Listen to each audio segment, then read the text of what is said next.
अस्सलाम वालेकुम, कैसे हैं आप सब? आई होप सारे ठीक-ठाक होंगे, हैप्पी हेल्दी होंगे, मज़े में होंगे, लाइफ़ को एंजॉय कर रहे होंगे। तो आज आपकी प्यारी सिस्टर आपको बताएगी कि ये फ्रेंच फ्राइज़ कैसे बनाए जाते हैं। वो कौन-सी ऐसी मिस्टेक्स होती हैं जो आप लोग करते हैं और आपके ये फ्रेंच फ्राइज़ ना क्रिस्पी से नहीं बनते। आज मैं आपको वो सारे राज़ बताऊँगी, अपनी वीडियो को स्किप नहीं करना, एंड तक देखना है ताकि आपको सारी समझ आए। तो चलिए जल्दी से वीडियो स्टार्ट करते हैं। ये आलू ले लिए हैं, ये देखें, ये मैंने 4 आलू लिए हैं, ये और तकरीबन बन जाते हैं आधा किलो। सबसे पहले मैंने तो इनको अच्छी तरह से वॉश किया, वॉश करने के बाद अब इसका छिलका उतार देंगे, ये देखिए। अच्छी तरह से इनका ना ये छिलका उतार देना है, ये देखें। अब इसका छिलका उतार देना है और इसी तरह हमने ये सारे आलू के ना छिलके उतार लेने हैं। और अब यहाँ पे आके हमने इसको काटना है, ये देखें। ये यहाँ से ये देखिए इतने के ये देखिए ना, इतने ज़्यादा मोटे हमने काटने हैं और ना इतने ज़्यादा हमने जो है वो बारीक पतले काटने हैं, देखिए। अब यहाँ पे ये देखिए आलू ये यहाँ से आगे से थोड़ा-सा गोल था तो हमने इसको आगे से थोड़ा-सा रिमूव कर देना है, ये देखिए इस तरह। और यहाँ से बैक से भी हमने इसको ये रिमूव कर दिया। और अब मैं इसको खोलती हूँ और ये देखिए खोल के और दरमियान से ना और इनको भी ना कट कर देना है, ये दूसरा। और इस तरह हमने ना बाकी के भी सब कट करने हैं। और ये देखिए इसकी ना जो मोटाई है ये इतनी लेनी है। अब इसको दरमियान में ये देखिए इस तरह दरमियान में भी हमने कट कर लेना है और इनको बिल्कुल नीट करना है इस तरह बाकी।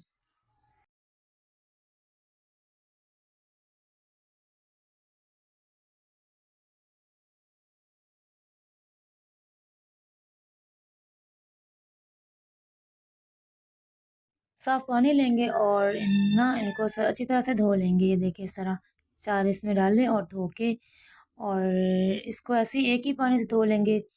इस तरह बार-बार से धोने वो मलना और सब कुछ नहीं, बस एक ही दफ़ा हमने इसको धोया और इसको साइड पे किया। और यहाँ पे मैंने पानी जो है मैंने एक कढ़ाई में पानी बॉयल करने के लिए रख दिया था। जैसे ही पानी बॉयल हो जाए तो आपने इसमें ना ये 2-3 मिनट तक इसको पकाने हैं, ठीक है? इनको बॉयल सा करना है, सिर्फ़ एक 2-3 मिनट तक के लिए। ये सारे अब मैं इसमें डाल देती हूँ जल्दी से, ये देखें। और अब हमने इसको ना हिलाना है और ये देखें 2-3 मिनट तक हमने इसको पकाना है। फिर इसके बाद हमने इसको यहाँ से निकाल देना है। तकरीबन 2-3 मिनट हो चुके हैं और अब मैं जल्दी से ना इनको निकाल देती हूँ। और यहाँ पे ये देखें ये सारे फ्राइज़ ना हमने निकाल देने हैं।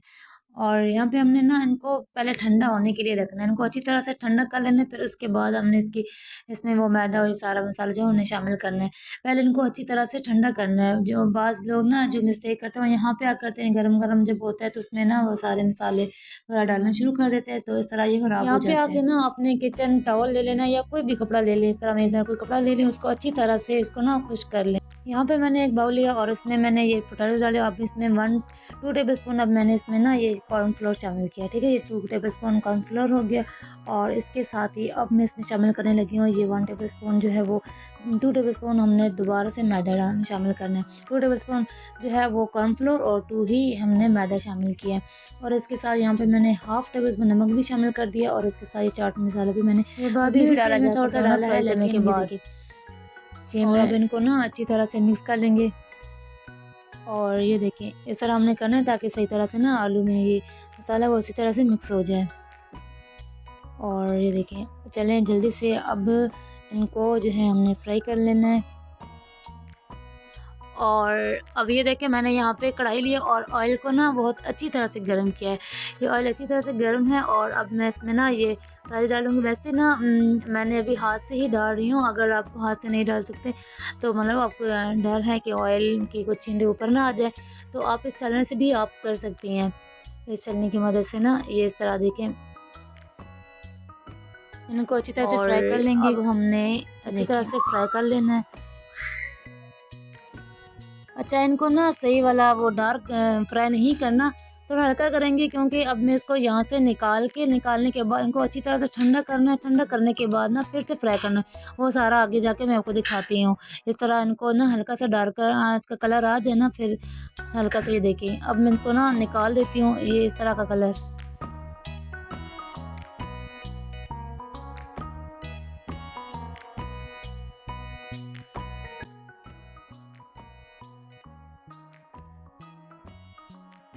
और ये देखें मैंने अच्छी तरह से पहले इनको फ्राई करने के बाद ठंडा कर लिए, बिल्कुल ठंडे हैं। और अब मैंने इनको दोबारा से ना फ्राई कर लेना है। इससे ना बहुत ज़्यादा जो है वह हमारे क्रिस्पी से बनेंगे ये फ्रेंच फ्राइज़। ये देखिए इस तरह हमने दोबारा से ना इनको फ्राई कर लेना है, देखें।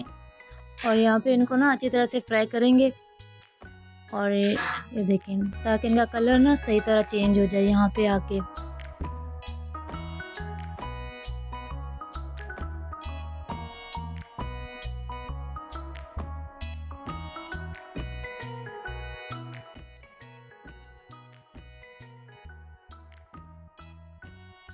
तो ये देखिए जी माशाल्लाह से कितना ज़बरदस्त किस्म का इसका कलर आ गया है। और ये देखिए सब सबको ना निकाल के प्लेट में आपको दिखाती हूँ ये कितने ज़्यादा क्रिस्पी से बने हैं। ये देखिए मैं सारा जल्दी से ना इनको निकाल देती हूँ। ये देखिए माशाल्लाह से बिल्कुल ऐसे जैसे आप ना ये बाज़ार वगैरह से लेते हैं ना, सेम वही है ये वाला सीन। और इसके साथ ये देखिए इसके साथ ही अगर आपने मेरे चैनल को सब्सक्राइब नहीं किया तो जल्दी से सब्सक्राइब कर दें। अगर वीडियो पसंद आई है तो प्यारा सा कमेंट कर दें और वीडियो को लाइक भी कर दें। तो चलें ये मैंने सारे ना निकाल दिए हैं और अब मैं आपको दिखाती हूँ। ये देखें थोड़े मुझे गर्म है ना, थोड़ी सी इसको ठंडा करते हैं। और ये देखें माशाल्लाह से ये कितने ज़्यादा क्रिस्पी से बन गए हैं। मिलते हैं नेक्स्ट वीडियो में, तब तक के लिए अल्लाह हाफिज़।